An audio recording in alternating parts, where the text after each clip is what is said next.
Kami sadar betul Tuhan, hanya dekat Allah saja kami tenang. Daripadalah kekuatan kami Tuhan. Itu sebabnya kalau kami masih ada pada saat ini Tuhan, di sabat ini Bapa, semua karena Tuhan yang besar buat kami. Tuhan yang baik, Tuhan yang terus beri kami kesempatan untuk hidup lebih berharga lagi Bapa. Terima kasih Bapa, kebenaran firman-Mu sebentar melawat kami, membuat kami semakin hari semakin dewasa dalam Tuhan. Kami siap diperbaiki, kami siap ditegur, kami siap dinasihati, kami siap serupa dengan Kristus. Dalam nama Tuhan Yesus, haleluya, amin. Silakan duduk, shalom. Apa kabar family? Kali kedua ya, semoga tidak bosan. Saya bilang sama Christian, Chris ini jaraknya masih terlalu dekat loh Chris. Gak apa-apa deh Ci. Emang udah dasar Christian mah, gak bisa bilang enggak kan. Terus dia bilang, enggak Ci, enggak di BSD Ci katanya. Di Jakarta, di Sudirman. Toto di BSD. Udah bener nih Christian. Tapi gak apa-apa, saya tahu gak ada yang kebetulan ya. Semoga family di tempat ini gak bosan ngeliat saya. Kalau saya sih gak bosan. Walaupun kali kedua lebih nyasar dari yang pertama. Agak muter-muter karena mungkin lebaran ya, banyak tutup ya. Nah, Aidin wal faizin lah ya. Saya datang kali ini bersama dengan tim pengembalaan. Ada Bu Yayu di situ. Ini udah ibu nih. Kalau itu masih gadis. Nah itu mamanya. Mamanya yang ini aslinya Padang. Murtadin. Menikah dengan suami orang Ambon tapi sudah meninggal. Jadi dia sudah single parents sama anak satu-satunya. Semata wayang. Masih single? Saya ulang sekali lagi, masih single. Itu Pak Purwa, tapi udah kerja Pak Purwa. Jadi tadi saya mau minta sponsorin gak bisa jadinya. Terima kasih ya Pak Purwa, kali kedua nih. Ya, nama Tuhan, kita siap untuk dilawat Tuhan ya. Waktu saya mempersiapkan, waktu dapat jadwal dari Christian, kemudian saya bertanya, apa yang Tuhan mau bicara untuk On Christ Community di tempat ini. Saya kemudian teringat tentang satu perlombaan. Tetapi ya saya tahu bahwa hidup ini ada perlombaan iman ya. Kemudian saya gali lagi lebih dalam, ternyata Tuhan mau bicara tentang dipanggil untuk melayani. Siap untuk diberkati Tuhan? Ya. Kadang-kadang kita kan, saya dulu kerja, terus saya ngelamar satu kerjaan, saya tunggu loh dipanggil. Kok gak dipanggil-panggil ya, ngirim lamaran gitu, 100 lamaran yang dipanggil gak ada. Sampai akhirnya teman saya yang telepon, yuk kerja di sini aja gitu. Ternyata gitu ya, tuh lamaran gak tahu entah di mana. Saya nunggu-nunggu dipanggil loh, ya kan? Nah, tapi kita anak-anak Tuhan, kita dipanggil untuk melayani. Kita bukan dipanggil untuk jadi bos, no. Kita nggak dipanggil untuk suatu saat nanti saya akan menjadi penguasa bumi ini. Enggak. Tuhan tetapkan engkau dan saya ada di bumi ini untuk melayani. Haleluya. Jadi segala kemuliaan hanya bagi Tuhan ya. Ya. Selanjutnya. Oh salah ya. Yang ini. Oke. Oke, kita lihat ini. Seperti Yesus yang hidup untuk melayani. Bapak Ibu Saudara family, ya kan? Kita tahu Yesus datang. Dia tuh kalau udah bikin sesuatu mukjizat, dia menghindar bukan? Bukan menghindar, dia menjauh dari kerumunan. Kenapa? Supaya bukan dia yang dipermuliakan, tetapi Bapa yang dipermuliakan. Dia nggak mencuri kemuliaan Bapa sedikit pun. Karena dia tahu persis bahwa dia lakukan itu hanya untuk kemuliaan Bapa. Sama seperti kita. Kalau kita sudah mengerjakan bagian yang Tuhan sudah kerjakan sama kita, nggak ada kemuliaan yang kita ambil sedikit pun. Bahkan Lukas berkata bahwa kami adalah hamba-hamba tidak berguna. Kami mengerjakan apa yang harus Tuhanku suruh untuk kami lakukan. Saya nggak pernah merasa bahwa saya lebih hebat dari yang lain. Kenapa? Karena saya ada untuk melayani. Seperti Yesus. Kan lagunya, seperti Yesus, seperti Yesus, itu saja ku pinta. Betul nggak? Dalam jalanku sampai ke surga, saya mau seperti Yesus yang mana? Yesus yang mana? Yesus yang dipuji-puji, hosana, hosana. Oh, Raja Damai. Atau Yesus yang disalib? Yesus yang mana? Yesus yang waktu dipuji-puji, atau Yesus yang waktu dimaki, dicaci maki walaupun tidak buat salah? Mau seperti Yesus yang mana? Itu yang harus ditanyain. Kadang kita mau terima enaknya, tetapi kita nggak mau pada waktu dipersalahkan untuk hal yang tidak kita buat salah loh. Oh, kita sibuk klarifikasi, kita sibuk balas lagi di medsos. Oh, nggak begitu, nggak gini. Kita takut dijauhi teman-teman. Yesus yang mana? Tapi ya pagi ini, maaf agak lebih keras ya Pak Purwa. Saya harus serius untuk ini. Kemarin permulaan, baik-baik dikit. Sekarang masuk nih, ya kan? Aduh, saya harus lakukan ini karena Tuhan bicara keras. Dan Tuhan harus sampaikan ini untuk family di tempat ini. Siap ya? Saya datang tidak untuk menghakimi, ini pun untuk saya. Waktu saya persiapkan ini, saya mulai menangis. Saya mulai ingat panggilan awal Tuhan memanggil saya. Apakah warnanya masih sama?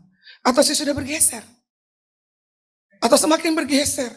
Dan akhirnya Yesus sudah semakin tidak terlihat, saya yang semakin terlihat. Dan itu bukan tujuan. Dia harus semakin bertambah, ku harus semakin berkurang. Haleluya. Jadi kita ingat bahwa kita diurapi untuk melayani dan mengabarkan kabar baik bagi semua orang. Bukan hoax.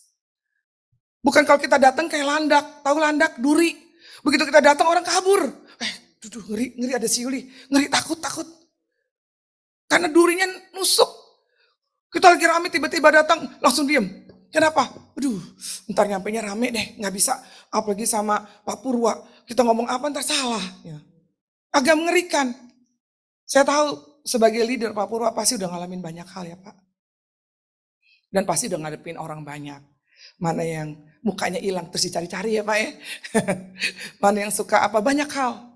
Dan saya tahu bahwa kita anak Tuhan tidak seperti itu. Ya katakan ya, tidak katakan tidak. Setuju? Ya, kalau setuju kita mulai masuk ya. Apa saja yang harus kita lakukan agar pelayanan kita maksimal dan berkenan kepada Dia? Oke, kita mulai baca. Nanti gini, kok nggak ada ayatnya? Ini ayatnya. 1 Petrus 2 ayat 11 sampai 12. Bisakah kita baca sama-sama? 3, 2, 1. Kasih, aku menasihkan kamu supaya sebagai pendatang dan perantau, kamu menjauhkan diri dari keinginan-keinginan daging yang berjuang melawan jiwa. Milikilah cara hidup yang baik di tengah-tengah bangsa-bangsa bukan Yahudi, supaya apabila mereka memfitnah kamu sebagai orang durjana, mereka dapat melihatnya dari perbuatan-perbuatanmu yang baik dan memuliakan Allah pada hari Ia melawat mereka. Amin. Jadi apa saja yang harus kita lakukan agar pelayanan kita maksimal dan berkenan kepadanya? Saya mau tanya family. Kita datang ke sini, kita melayani. Kita sibuk membuat banyak sosial dan sebagainya. Apakah itu untuk kemuliaan kita atau kemuliaan Tuhan? Apakah tujuannya menyenangkan hati Tuhan atau nyenangin kepuasan kita? Agar orang bilang kita baik.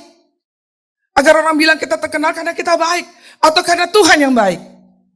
Itu tipis loh. Betul nggak? Sangat tipis loh. Makanya hati-hati dengan pujian. Karena pujian seringkali membuat jebakan Batman di situ. Aduh Bapak baik banget. Aduh Bu Yuli, makanya saya selalu takut untuk dipuji. Karena saya terlalu rentan di situ posisinya. Manusia biasa kalau dimarah-marahin kita bisa defend. Tapi kalau waktu dipuji agak sedikit mulai sayap keluar ya kan. Hati-hati jangan terbang. Masukin lagi sayapnya.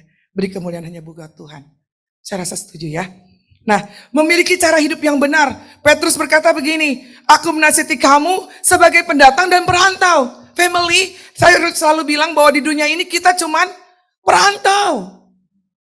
Kita cuman pendatang. Kita bukan datang asli, datang dari bumi ini, bukan. Artinya bukan kita milik bumi ini. Kita cuma numpang. Numpang ada di dunia ini. Untuk membawa kemuliaan Tuhan. Kita ada di bumi ini. Saya bernama Yulia. Datang dipanggil untuk melayani. Kita udah sama-sama besar, betapa banyak hasilnya dari begitu banyak zigot dan kita yang ada kan. Ovum sperma kita dapat kan satu, ayam mungkin ada yang 2, 3, kembar tapi gak terlalu banyak, pasti satu. Dan Tuhan pilih kita. Kau telah memilihku sebelum dunia dibentuk. Percayakah family bahwa engkau dipilih Tuhan? Percayakah rencana besar yang Tuhan sudah siapkan buat engkau dan saya? Dunia ini butuh kasih Tuhan Yesus. Dan Yesus gak perlu datang kedua kali untuk lakukan itu. Ada kita. Haleluya. Miliki cara hidup yang benar. Jangan kita kayak bunglon. Di dunia ajeb-ajeb jadi ajeb-ajeb, ya kan? Dunia rohani jadi rohani. Aduh, malaikat juga muak. Terus bilang, kita mau pasti masuk surga. Hidup aja belum jelas. Oh, karena kita dari surga kan, bukan dari dunia. Tetapi engkau hidup seperti orang dunia. Lupa diri. Ada teman saya ya, itu bahasanya suka buda-buda. Kalau di Lampung dia ngomong bahasa Lampung. Persis banget kayak orang Lampung. Kalau di Jawa kayak orang Jawa. Sampai saya bingung, you dari mana sih asalnya gitu. Sampai gak ngerti, tapi kalau orang alat kita agak Batak gitu ya, itu di mana-mana kayak kelihatan itu Batak gitu. Jadi warnanya jelas gitu ya. Iya kan? Itu, nah ini bukan kesukuan. Saya mau kasih lihat bahwa seperti itulah anak Tuhan seharusnya kita punya warna surgawi. Orang lain bilang, udah gak apa-apa, suap-suap dikit. Kita anak Tuhan bilang, no. Gak apa-apa deh gaji gak naik. Gak apa-apa deh gak bisa beli apa tuh namanya Rubicon. Tapi hidup masih dengan uang yang halal. Bener gak? Iya dong. Gak ada kita. Yang bahaya ini pelayanan. Melayani sana sini. Terkesannya rohani di mimbar. Tetapi Tuhan aja gak kenal dia. Itu bahaya loh. Saya serius untuk ini. Jangan sok merasa deket deh sama Tuhan. Padahal Tuhan aja gak kenal. Kenapa kok bisa begitu? Karena cara hidup harus benar. Ya, kita numpang di dunia ini. Ingat satu, miliki cara hidup yang benar. Ya. Kemudian, ini, barang siapa menjadi milik Kristus, ia telah menyelipkan daging dengan segala hawa nafsu dan keinginannya. Bu, boleh gak? Boleh. Tapi hawa nafsu itu, kayaknya gini loh, punya mobil 5 masih kurang. Punya mobil 10 masih kurang karena teman satu udah beli lagi. Jadi hawa nafsu loh itu. Punya istri 1 masih kurang. Nah itu pun hawa nafsu. Hati-hati. Oh saya sih istri 1. Cabang banyak. Itu pun hawa nafsu. Ya, ada banyak datang ke mall niatnya window shopping. Pulang kartu kredit jebol. Hati-hati itu hawa nafsu. Ya, paham ya? Banyak nih. Iblis tahu loh kelemahan di mana-mana. Kelemahan kita mungkin di sini enggak, di sini iya, di situ. Jadi banyak hati-hati. Makanya Galatia berkata bahwa barang siapa menjadi milik Kristus, ia telah menyalipkan daging dan dengan segala hawa nafsu dan keinginannya. Ku telah mati dan tinggalkan cara hidupku yang lama. Oh di gereja atau di tempat ini. Di one community ini. Tapi setelah di kantor atau di perkumpulan teman-teman pergaulan udah gak ada warnanya sama. Gak jadi mati hidup lagi. Aduh gak jadi deh Tuhan nih. Pasti enak ternyata. Jangan dong. Nanti kalau kayak gitu terus kemudian Tuhan bilang, aku gak kenal engkau, kamu nanti demo. Ya iyalah hidupnya begitu, mau kenal Tuhan lagi dikenal. Saya Tuhan, saya khotbah banyak Tuhan. Enggak kenal. Aduh Tuhan, kebangetan tau gitu saya hidup di dunia enak-enak aja. Kenapa enggak begitu aja sekalian gitu. Enggak dong ya. Masih bersama saya. Udahlah terserah aja lah, hajar aja lah ya. Oke, habiskan saja ini sudah. Iya. Ini kita lihat ayatnya ya. Galatia 5 ayat 19-21. Ini dahsyat banget. Perbuatan daging telah nyata, yaitu apa? Kecemaran, hawa nafsu, penyembahan berhala, lalu sihir, perseteruan, perselisihan, iri hati, amarah, kepentingan diri sendiri, percideraan, terus roh pemecah, lagi kedengkian, kemabukan, pesta pora, dan sebagainya. Terhadap semuanya itu kuperingatkan kamu, seperti yang telah kubuat dahulu, bahwa barang siapa melakukan hal-hal demikian, ia tidak akan mendapat bagian dalam kerajaan Allah. Even engkau melayani Tuhan 1 kali 24 jam. Artinya melayani Tuhan begini, di mimbar, gereja 1, gereja 2, gereja 3, ibadah 1, ibadah 2, ibadah 3 ya kan, persekutuan 1, 2, 3, wih. Kalau bisa bukan cuma angkat tangan, angkat kaki semua, kabur dong ya. Tetapi perbuatan telah nyata ini nggak bisa dibohongi family, nggak bisa. Mungkin orang lain bisa engkau bohongin, istri, suami bisa, orang tua bisa dibohongin, tetapi Tuhan nggak bisa dibodohi. Firman Tuhan berkata bahwa pada akhir zaman nanti di pengadilan Kristus engkau harus mempertanggungjawabkan perbuatanmu, baik dan buruk, dipertanggungjawabkan loh. Makanya hati-hati. Udah diperingatin, terhadap semua itu sudah keperingatkan. Yang ngeri ini adalah perselisihan iri hati. Itu gak kelihatan loh, iri hati gak kelihatan loh. Munafik. Di depan orang baik-baik, tapi di sini pisau yang siap tusuk kita. Gak ada dong family di sini ya kan? Gak ada. Tuh hati-hati ya. Ada potensi ke sana, jaga. Balik lagi jangan ya. Nah, penyembahan berhala ini lebih penting nih. Kalau zaman sekarang penyembahan berhala bukan model gede, begini-begini. Bukan. Handphone bisa, anak bisa, kerjaan bisa, suami bisa. Segala sesuatu yang membuat cinta kita bergeser, cinta kita pada Tuhan bergeser, that's it, berhala itu. Itu berhala. Jangan. Ada teman saya waktu itu sangat memberhalakan anak. Sampai waktu anaknya dibohongin, Bu, anak ibu ini katanya kecelakaan. Sampai nangis-nangis ke kolong-kolong waktu saya kerja. Saya bilang, kenapa? Anak gue. Ternyata ditipu gitu. Itu aja udah hampir copot jantungnya dia. Itu karena itu berhala. Kalau kita sadar kita bukan dari dunia ini, semua bisa lepas. Betul nggak? Apa yang kita genggam, ini bisa kita lepas. Dengan rela. Kayak gini. Bagus, saya bawa pulang ya Kris, bawa pulang ya. Kan gak boleh. Ini kan punya asetnya di sini. Harus saya lepas dengan rela. Betul nggak? Karena kita tahu, bukan itu. Haleluya. Oke, cara hidup. Cara hidup kita harus sesuai dengan kebenaran firman Tuhan agar dapat menangkan jiwa bagi Kristus. Jadi gini, kita jangan ngoceh aja, bicara aja tentang rohani. Apa-apa nggak boleh loh. Jangan loh. Tetapi kelakuannya nggak jadi cermin. Engkau tidak mengeluarkan buah yang manis. Engkau mengeluarkan buah yang asam. Sampai orang nggak mau tahu tentang Yesus. Karena ngomongin Tuhan bagus, jago. Tapi buahnya nggak bagus. Dan itu nggak Tuhan suka. Mari kita menghasilkan buah yang manis. Biarlah manis kau dengar Tuhan. Manis kau dengar Tuhan. Amin. Apa sih tujuan kita sebenarnya? Melayani. Apa sih? Hanya satu. Serupa dengan Kristus. Hanya satu kerinduanku. Sempurna seperti Bapakku. Sesuai rancangan semula. Tuhan gak pernah gagal rancangan kita. Kita yang menggagalkannya. Haleluya. Yang pertama kita harus cara hidup yang benar. Yang benar itu enggak poligami, itu benar. Yang enggak benar itu enggak makan teman, saking laparnya teman dimakan. Jangan, ya kan? Itu enggak benar, itu dunia boleh buat, kita kan bukan dari dunia. Ya kan? Kita enggak naik-naik gaji nih, enggak naik promosi nih, datang ke orang pintar, berarti kita bodoh. Itu enggak benar. Setuju ya? Oke. Aduh, lebaran-lebaran kok ya kayak gini. Yang kedua, memiliki kerendahan hati. Oh belum ya? Oke, memiliki kerendahan hati. 1 Petrus 2, 13, 14. Tunduklah kepada Allah, kepada semua lembaga manusia, baik kepada raja sebagai pemegang kekuasaan yang tertinggi maupun kepada wali-wali yang diutusnya untuk menghukum orang-orang yang berbuat jahat dan menghormati orang-orang yang berbuat baik. Tuhan menginginkan kita agar kita rendah hati dan bisa tunduk pada otoritas. Ini yang berat. Apalagi kalau istri, seorang perempuan lebih hebat dari laki, dari suami. Ini berat. Jujur deh, pasti berat.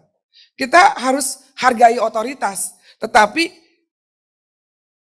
ya masih di bawah kita gitu. Capek deh gitu kan. Tetapi belajar dari hal kecil ya. Dari hal kecil. Sebagai anak, otoritasnya siapa? Orang tua, ya kan? Udah pinter lah yang di sini. Nah, kita harus punya kerendahan hati. Nggak bisa loh taat kalau nggak punya rendahan hati. Bener nggak sih? Kita sombong mana bisa diatur. Kristian ya lu ngatur-ngatur doang Kris. Ngoceh-ngoceh doang siapa sih kalau Pak Purwa boleh gitu. Nggak punya kerendahan hati tapi pada waktu punya kerendahan hati. Apa Kris? Wih tadi saya lihat tuh Michael mulai ngerapi-rapin makanan ya kan. Saya lirik-lirik wah udah mantep-mantep Pak Purwa di sini teman-teman saya. Keren. Luar biasa. Ini harus punya rendah hati loh. Rendah hati itu nggak pura-pura. Pernah saya ke salah satu gereja besar dulu waktu saya ABG. Saya kan datang gitu ya. Terus kemudian gereja yang lama kan ditutup. Kemudian saya datang satu gereja besar deh. Namanya siapa? Namanya Yulia. Yulia apa kabar gitu. Manis seperti manis. Saya seneng loh diterima. Saya diterima gitu kan. Gereja besar saya masih diakuin. Seneng banget.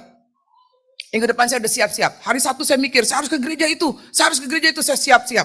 Saya siap-siap. Hari Minggu apa yang terjadi? Orang yang negur saya ngelengos gitu aja. Ya, malah lupa gitu loh, ngelengos aja.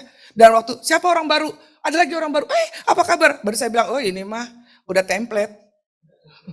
Besoknya saya gak datang lagi. Waktu dulu, nggak ini template lah gitu. Nggak dari hati, betul gak? Nggak berasa. Maka melayanilah dengan memiliki kerendahan hati. Mungkin kau dipersalahkan pada waktu kau nggak buat salah. Gak gini model mimbarnya. Salah padahal bukan dia yang buat. Tapi nggak apa-apa. Nggak apa-apa. Oh ya dibenerin ya om. Apa om yang salah? Itu baru punya hati yang rendah hati. Nggak ada pride di sana. Oh kalau main harga diri Tuhan juga nggak bakal mati di kayu salib. Coba sampai habis-habisan lo harga diri dia lo. Nggak pakai baju. Tutupin yang penting aja. Sampai mukanya itu hancur sedemikian rupa. Dia raja loh. Suatu saat engkau dan saya family akan ketemu dia sebagai raja besar. Dia akan turun dari surga dan menjemput anak-anaknya. Tadi pujiannya gitu kan. Ingat saya Tuhan. Ingat saya. Tuhan pasti ingat kita family. Kalau engkau takut akan Tuhan. Hidup yang benar. Dunia boleh mencong kiri mencong kanan. Kita gak apa-apa lurus aja. Dimusuhin. Biasa. Kan kita bukan dari dunia ini. Temen dikit gak masalah. Malaikat banyak. Iya kan? Kasih warnamu. Mau warna apa? Jangan abu-abu. Abu-abu itu bukan warna ya. Ayo ya. Bukan warna. Ada gak abu-abu warna? Bukan itu perpaduan warna. Tapi warna jelas. Hitam-hitam, putih-putih itu warna yang jelas. Benar gak? Jangan gradasi. Nah, yang kedua memiliki kerendahan hati ya. Dan di dalam kerendahan hati, di dalam kerendahan hati ada ada kasih pertama, betul nggak? Terus belas kasihan, terus kepedulian dan penguasaan diri. Mau marah, ingat Yesus di kayu salib. Sabar, kendalikan diri. Jangan kemudian mulai sebarkan hoax sampai ini community jadi berantakan gara-gara pada orang semua di dalamnya ini mulai rusuk gitu. Saya rasa nggak ada sih. Tapi kalaupun ada potensi ke sana, ingat firman Tuhan sekarang. Tuhan mau kita punya hati yang rendah. Kan mau jadi seperti Yesus kan? Tuhan Yesus nggak pernah main harga diri loh di situ. Selanjutnya. Ini mulai main ayat agak banyak ya. Benar nggak sih? Tolong Chris. Maklum ya, agak tekanannya kayak lebih tekan gitu loh. Amsal 22 ayat 4 berkata begini. Ganjaran kerendahan hati dan takut akan Tuhan ialah kekayaan, kehormatan, dan kehidupan. Ganjaran loh, kerendahan hati. Jadi kalau engkau dan saya family rendah hati dan takut akan Tuhan, kekayaan, kehormatan, kehidupan udah kita dapat. Nggak usah cari-cari, takut aja akan Tuhan. Firman Tuhan bilang pada Yesus, asal engkau takut akan Tuhan, maka engkau menjadi orang yang beruntung. Itu nggak bisa dibeli, nggak ada sekolahnya. Biar kata sekolah bagus, keluar negeri kemana, kalau keberuntungan itu nggak bisa dibeli. Nggak bisa dicari. Ada dalam Tuhan. Jadi ganjaran kerendahan hati adalah takut akan Tuhan. Kemudian hasilnya, kekayaan, kehormatan, kehidupan. Saya selalu bilang, untuk menjadikan kita kaya, hal yang mudah buat Tuhan. Tetapi Tuhan bilang, untuk apa kamu kaya, tapi kamu kehilangan jiwamu. Tuhan lebih peduli, engkau selamat. Makanya siap dong jadi orang yang diberkati Tuhan. Dan saya lihat family di sini udah siap diberkati Tuhan. Haleluya. Makanya semakin luar biasa ya. Banyak hal yang terjadi. Kemudian. Kita lihat ini. Ketiga dulu. Yang ketiga adalah memiliki ini. Kok dia agak nakal ya sama saya? Mungkin saya harus mengendalikan diri. Memiliki kemerdekaan atas dosa. Yuk kita baca 1 Petrus 2 ayat 14. 3, 2, 1.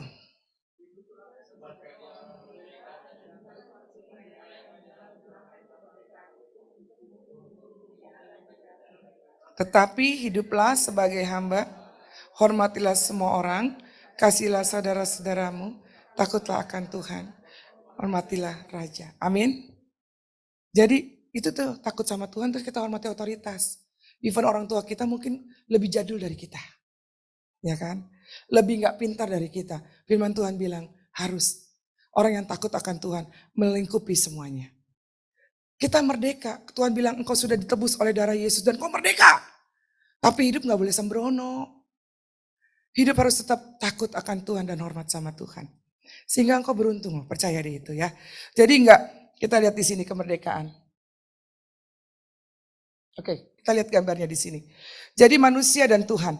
Kemerdekaan itu, kemerdekaan atas dosa membuat kita mampu berbuat baik dan melayani Tuhan tanpa ada intimidasi. Mungkin kita punya cerita masa lalu yang gelap, family. Orang gak tahu, gak ada yang tahu, cuma kita. Tetapi iblis mengintimidasi sedemikian rupa. You gak layak. You siapa mau coba-coba diri di mimbar. You siapa mau ngajar-ngajar orang. You aja gak bener. Mulai tuh iblis mengintimidasi.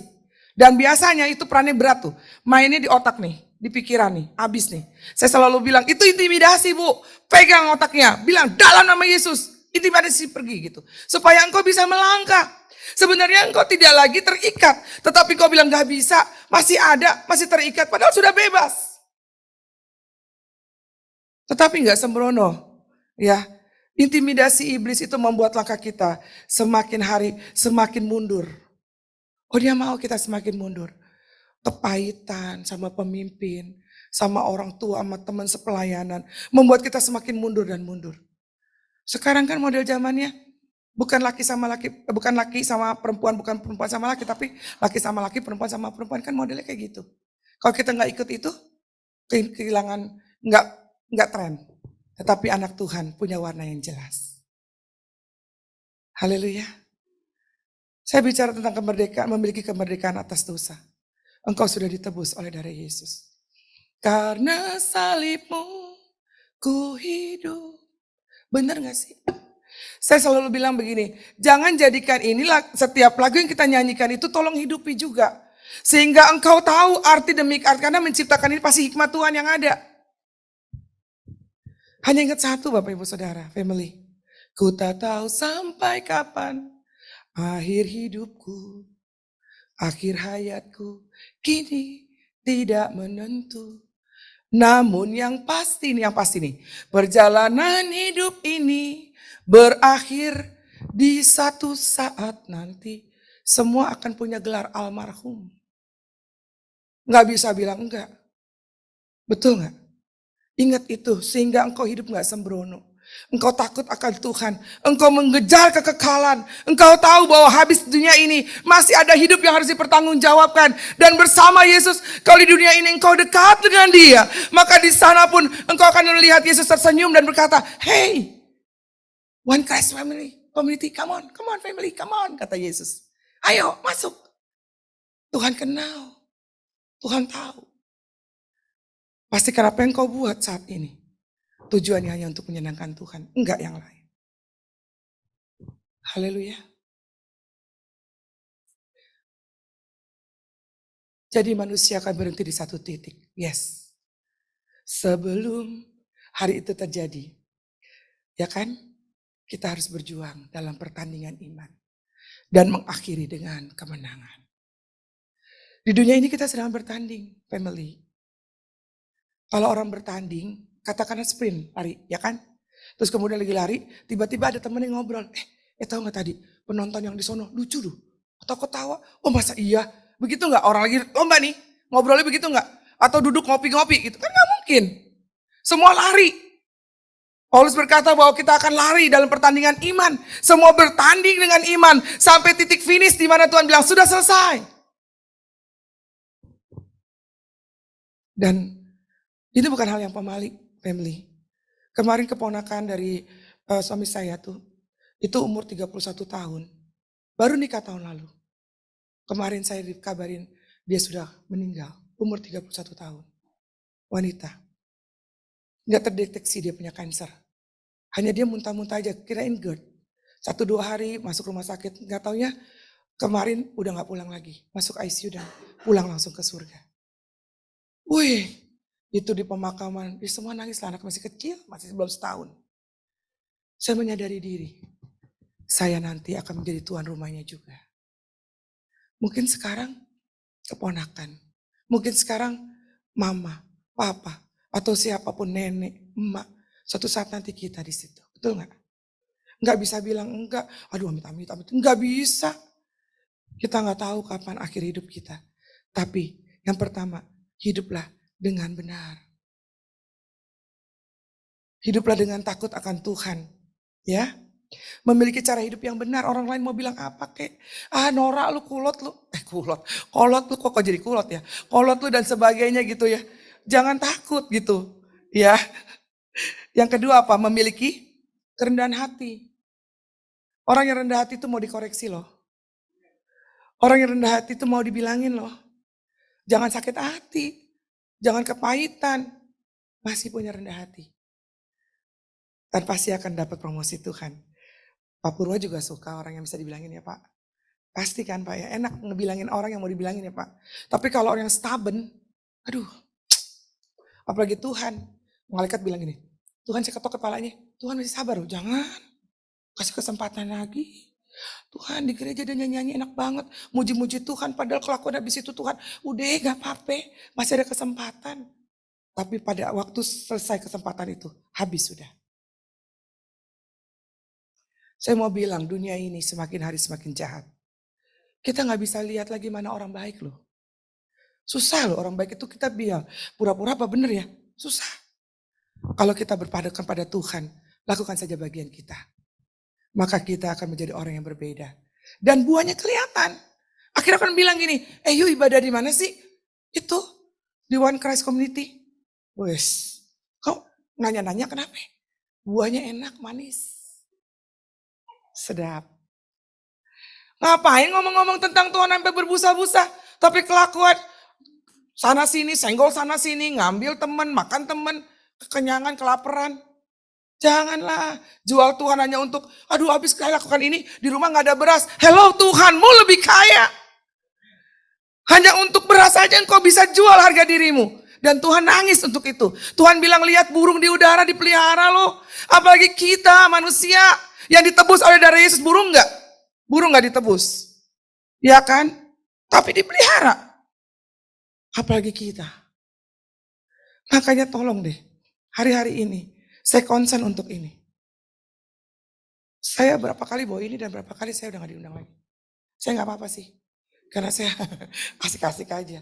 Saya urus aja penggembalaan di Pisangan Baru udah beres lah gitu. Karena buat saya, nanti saya harus juga menghadap tata kerajaan Kristus. Dan Tuhan bilang, Yuli ajarin apaan? Ajarin yang seneng-seneng aja. Berkat-berkat aja Tuhan. Tuh anak, jemaat semua, tuh orang-orang yang kamu khotbahin jadi mentalnya mental tempe. Akhirnya jebol hilang semua. Tanggung jawab Yu ya. Gitu. Pasti. Emang enak jadi leader. Ngadep duluan ini. Dan saya mengerjakan sekarang. Nanti kalau di pengadilan Kristus, ini family di sini jadi saksi hidup kan. Kan semua lihat, saya udah ajarin. Kalau mau nggak benar, mau berubah atau nggak berubah itu urusan masing-masing. Tapi saya rindu family tempat ini mulai berubah. Kekayaan kita nggak bisa beli satu hari pun nyawa kita loh. Berapa banyak orang kaya. Oh berapa aja bu, berapa aja. Pemimpin-pemimpin berapa aja, penting hidup dikasih apa semua. Kalau bisa. Oh tapi kematian itu punya Tuhan. Nyawa kita punya Tuhan. Kita gak bisa beli. Kalau udah waktunya stop. Makanya mari hidup. Hidup ini adalah kesempatan. Terus hidup ini untuk. Ya kan jangan sia-siakan. Asal males inget nih. Waduh saya dipanggil untuk melayani. Aduh tapi begitu-begitu aja. Yang dipuji dia, saya kagak dipuji. Hidup ini untuk melayani. Yang namanya melayani gak perlu pujian manusia, hanya Tuhan disenangkan. Jangan nyanyi begini, menyenangkanmu, senangkanmu, hanya itu kerinduanku. Tapi waktu gak dianggap, ngambek, baper. Aduh, yang kayak gini mah jangan nunggu antikris juga udah jual Tuhan. Mau bilang, saya rela mati buat Tuhan. Ini kalau nanti saya ada pistol di sini pun saya mau buat Tuhan. Bohong beneran. Ambil dia apa yang dia suka, ngambek dia sama Tuhan. Nggak bakal mau lagi ke gereja, nggak bakal lagi mau kumpul di sini. Dan level kita, family, nggak sampai di situ. Pada waktu kita kenal Tuhan, iya di situ. Tetapi saya percaya family di tempat ini levelnya udah nggak di situ. Bukan lagi SD, tetapi mulai di kuliah, college. Dan di sana pelajarannya lebih mahal, lebih sulit, benar? Ada banyak harga yang harus dibayar. Dan itu memang harus. Karena engkau tidak lagi ada di posisi SD, SMP, enggak. Dan pengenalan akan Tuhan semakin bertambah. Sampai engkau bilang, Yesus cukup bagiku. Sampai engkau bisa bilang, siapakah yang dapat memisahkan aku dengan kasih Tuhan? Penganiayaankah, kelaparankah? Gak ada satupun yang dapat memisahkan aku dari kasih Tuhan. Kenapa Paulus bisa bilang kayak gitu? Sebab dia sudah mengalami Tuhan. Ini penting. Jangan katanya. Jangan Kristen katanya. Katanya Tuhan hebat ya. Katanya Tuhan baik ya. Jangan. Mari kita alami Tuhan. Dan ku ingin mengenalmu Tuhan. Lebih dalam dari semua yang ku kenal. Pertanyaannya, family kenal gak Yesus itu? Tadi udah saya dari awal. Yesus yang mana? Oke, udah jelas ya. Yesus yang mati di kayu salib. Oke. Kenal gak dia? Tahu gak nomor sepatunya berapa? Gitu. Sampai segitunya harus kenal. Bukan cari sepatu habis itu Google ya. Bukan. Artinya adalah apa yang Tuhan suka. Kenal gak?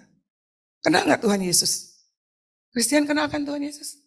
Kristian tahu gak apa yang Tuhan Yesus suka? Iya yang tadi ya. Hidup benar. Itu yang Tuhan suka. Warnanya jelas. Jangan kalau ngelir itu mewarnai ngambang-ngambang. Warna jelas. Saya anak Tuhan. Jangan anak Tuhan tapi di apartemen ada yang disimpan. Kalau bosan yang di rumah masuk ke sana. Itu bukan. Itu jebakan iblis. Saya mau tahu kalau ada di sini begitu bertobat. Kalau enggak nikah aja mending. Kalau masih perawan atau pejakan nih single nih. Ada yang simpan di apartemen, nikah deh. Jangan takut, ya kan Kris? Nikah aja, dihalalin aja enak. Datang ke Pak Purwa. Pak saya halalin aja deh Pak. Gitu. Haleluya. Ini kenceng nih, radar lagi kenceng nih. Mulai dibacain atu-atu nih, ngeri kan? Nah, loh. Aduh, beruntung nih gak datang katanya. Tapi saya percaya family tempat ini gak seperti itu. Di luar sana family. Lu bawa siapa pacar gue? Lah suami lu lagi kerja dibiarin aja. Biasa. Masa sih gak boleh dosa? Apa itu dosa? Apa itu dosa makanan apa? Tapi kalau udah di pengadilan, ke Tuhan nangis-nangis. Saya mau bertobat, udah terlambat. Sebelum terlambat, yuk beresin hidup hari ini. Ya, udah lebaran katanya udah maaf-maaf nih, nol lagi. Tapi buat kita, hari lepas hari adalah hidup bersama dengan Tuhan. Perkarakan dirimu kemana engkau pulang. Kita kan, tadi firman Tuhan bilang kan cuma numpang. Kalau numpang berarti ada rumah kita dong. Rumahnya di mana? Nggak tahu, gentayangan lo kalau nggak tahu. Nyakut di pohon, nyakut di mana, bingung pulang. Tetapi family di tempat ini tahu arah pulang. Perkarakan dirimu kemana engkau pulang. Mungkin kita masih hidup 100 tahun lagi. Jangan takut, saya nggak sedang bikin derderan. Cuman begini, kalaupun harus 100 tahun, selama kita hidup 100 tahun itu hidup benar. Sampai kita menjadi orang-orang yang beruntung. Pasti ada bedanya. Di Alkitab ada banyak tokoh. Yusuf, dia takut akan Tuhan, dia menghormati Tuhan. Dan Tuhan bela loh. Daniel, Tuhan bela kan? Tuhan bela perkaranya. Tapi kok saya gak dibela-bela? Belum. Ada waktunya Tuhan bela. Ada waktunya nanti kebenaran. Kebenaran itu dengar ini. Kebenaran itu gak perlu pembelaan. Kebenaran hanya perlu waktu. Waktu yang akan membuktikan kau benar atau enggak. Haleluya. Tuhan berkati kita.